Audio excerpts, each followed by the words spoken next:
experiences or how we understand ourselves. So I got a few examples of some like very like realistic self-portraits where people are like actually considering someone's feature, your own features or something like that. And then I know a lot of like abstract ones like that have like a self-portrait and logical veil, self-portrait or so I recommend use of workshops with art, talk about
So, we just did a poetry workshop, and you had like a celebrity guest, which I didn't expect, which was really cool.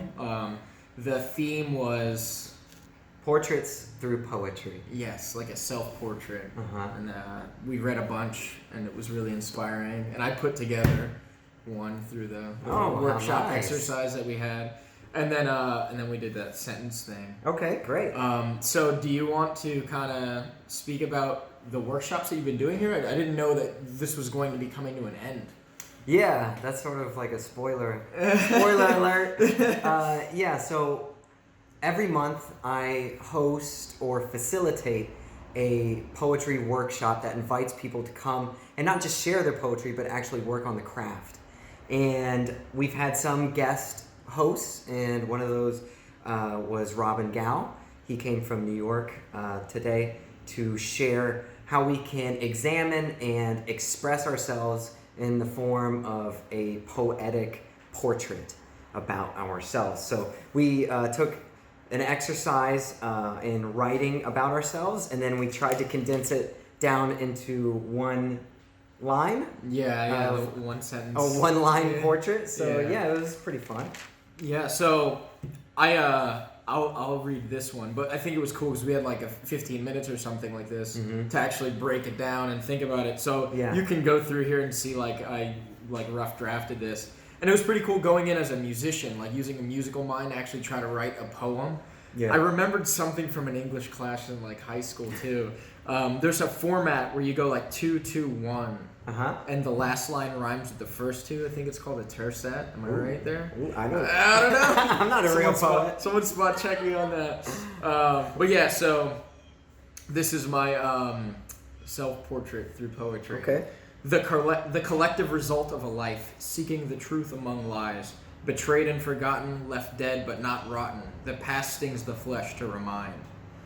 And that's kind of like scars. It's kind of about like how the scars remind you. Yeah. The past is real.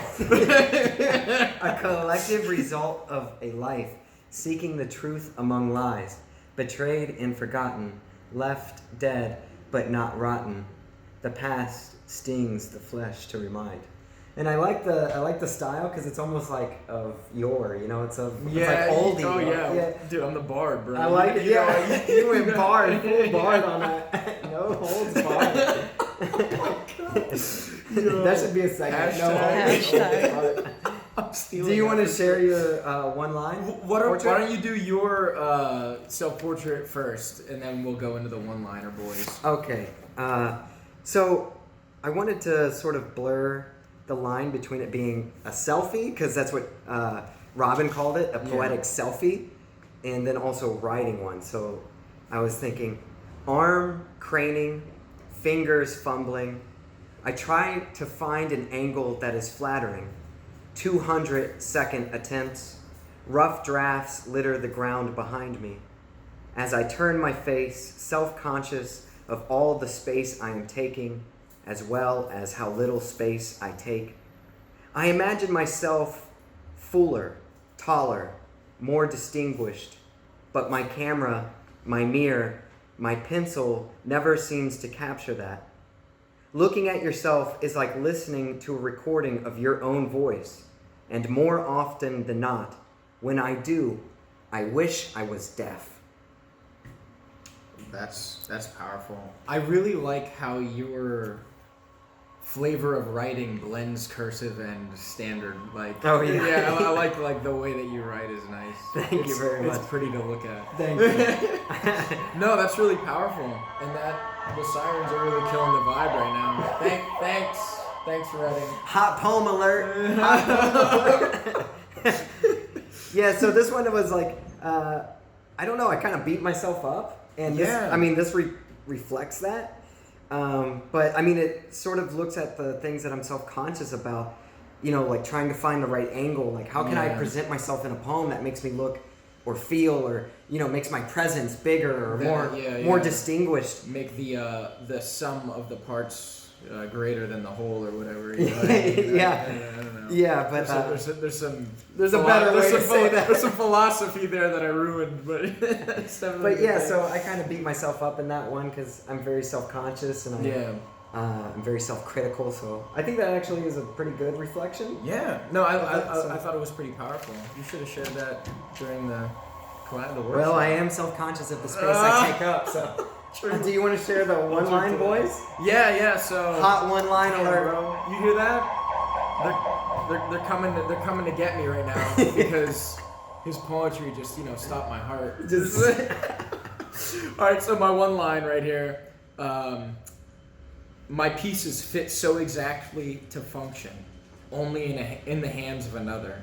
And that's about some scissors. Yo. They need to be perfect to scissor and slice and shear. And it's also slightly erotic. Yeah, absolutely. My pieces fit so exactly to function only in the hands of another. I don't know. Something about that was erotic. It's pretty sexy. I just have a dirty mind. No, I don't think it's you, man. And then I guess I'll share mine. Yeah, please. And so we were like trying to come up with abstract lines, so things that are sort of fantastical, things that aren't one-to-one representations of ourselves.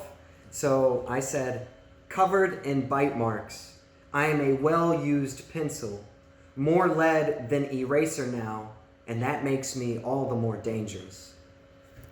I love it. It's like battered and bruised, but because of your experience, it makes you. And all the mistakes, absolutely. You lose all that eraser, and so now you just have that sharp point. And it's funny that you always go back to that pencil, because it's customized now to fit your hand ever so perfectly. That's why you're gnawing the little piece out here, just so it rests on your thumb. You know what I mean? So that's the choice weapon to the. For the poet. Exactly. Yo, the sharp pencil is mightier than the sword. True that. All right, man. Well, that was awesome. So where can people find opportunities to do like more poetry workshop kind of stuff? I thought this was really awesome. Mm-hmm. And I forgot I wanted to mention this. The self-portrait thing. I was thinking like while you were talking, actually, you were saying about how like things were abstract or something like this. So I was thinking my poem. It's more of a concept, and then you can write like a self-portrait about an experience, like if like you're climbing the top of the mountain, selfie kind of thing, and then like an observation where you're seeing someone else do it, you know, and that's a like just interesting way that my brain was kind of wrapping around doing the self-portrait.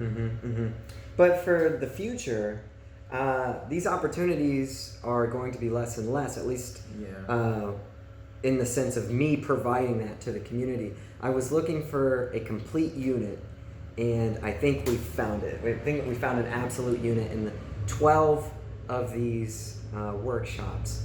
I wanted to end on a high note. I don't want it to die out. And also, I think it may be time for somebody else to step into the role.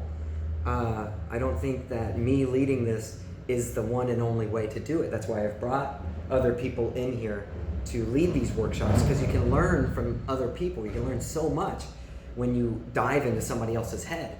And so next month, November, if you check out Barrio Alegria, either on Facebook or their website, and I'm sure you'll put up how to spell that.